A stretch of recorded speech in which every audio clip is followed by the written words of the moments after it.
Bismillahirrahmanirrahim. Assalamualaikum warahmatullahi wabarakatuh. Perkenalkan, nama saya Windy Nuramawati dari PGSD Penjas 5B dengan absen 08 NIM 1803994. Nah, di sini saya akan melanjutkan tentang kedaruratan medis yang keenam, yaitu ada hipotermia dan tenggelam. Nah, hipotermia ini adalah hilangnya panas tubuh lebih cepat daripada panas yang dibentuk tubuh atau diperoleh tubuh sehingga suhu tubuh rendah kurang dari 35 derajat Celcius. Nah, penyebab hipotermia ini adalah hipotermia terjadi karena ketika panas yang dihasilkan tubuh tidak sebanyak panas yang hilang. Nah, sejumlah kondisi yang berpotensi membuat panas tubuh banyak hilang dan menyebabkan hipotermia, yaitu yang pertama, terlalu lama berada di tempat dingin, biasanya di pegunungan, atau yang kedua, mengenakan pakaian yang kurang tebal saat cuaca dingin. Yang ketiga, terlalu lama mengenakan pakaian basah.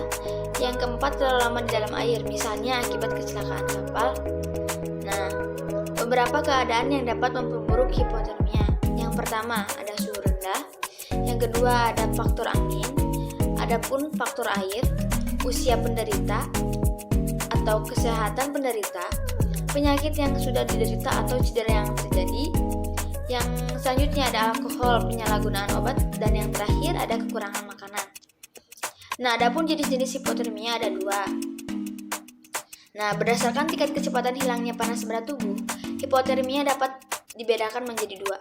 Yang pertama, hipotermia akut atau imersi. Kondisi ini terjadi apabila seseorang kehilangan panas tubuh secara mendadak dan sangat cepat. Contohnya, saat seseorang jatuh ke kolam yang dingin. Nah, yang kedua ada hipotermia akibat kelelahan.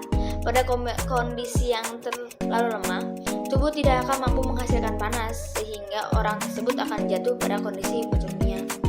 Nah, adapun hipotermia kronis terjadi bila panas tubuh menghilang secara perlahan. Kondisi ini umum terjadi pada lansia yang tinggal di ruangan dengan kehangatan yang kurang atau pada tunawisma yang tidur di luar ruangan.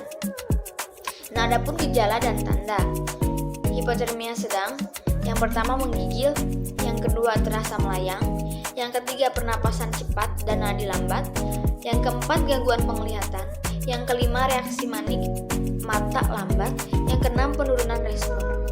Nah, adapun hipotermia yang berat, yang pertama itu ciri-ciri dan gejalanya adalah pernapasan sangat lambat, denyut nadi sangat lambat, tidak ada respon, manik mata melebar dan tak bereaksi. Yang kelima ada gerak kaku, dan yang keenam ada tidak menggigil.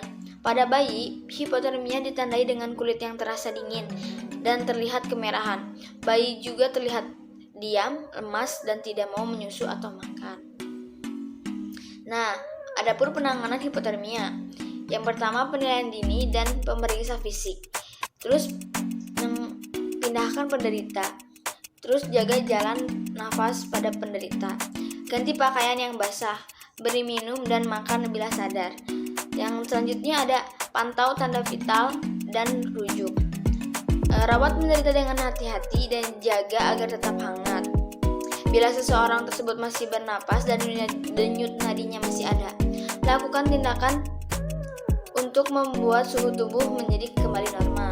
Yang pertama itu, pindahkan dia ke tempat yang lebih kering dan hangat. Pindahkan secara hati-hati karena gerakan yang berlebihan dapat memicu denyut nadi berhenti dan denyut jantung pun akan berhenti. Jika pakaian dikenakan basah, maka gantilah dengan pakaian yang kering.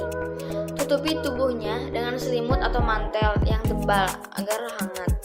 Jika dia sadar dan mampu menelan, berikan minuman hangat dan manis. Nah, selanjutnya ada berikan kompres hangat dan kering untuk membantu menghangatkan tubuhnya.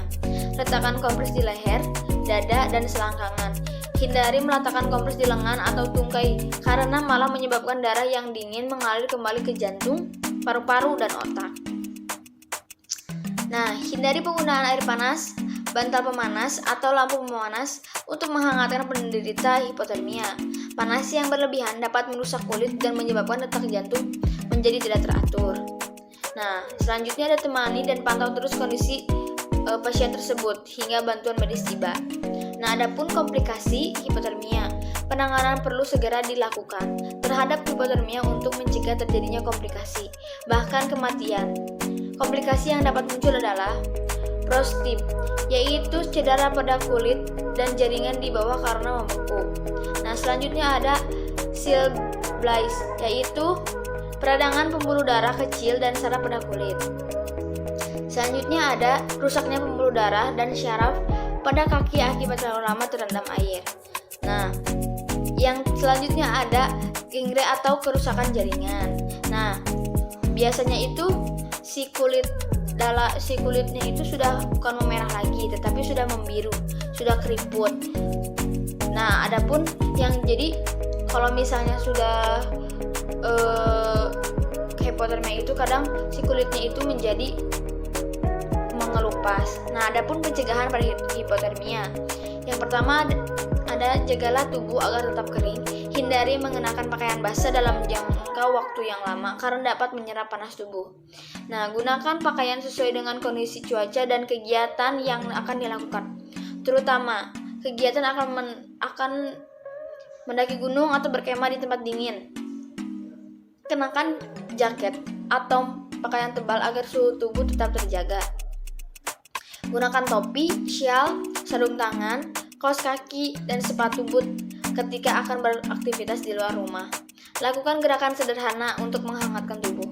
Hindari minuman yang mengandung alkohol atau kafein. Konsumsilah minuman dan makanan yang hangat. Nah, sekian dari saya. Mohon maaf bila banyak kesalahan. Wassalamualaikum warahmatullahi wabarakatuh.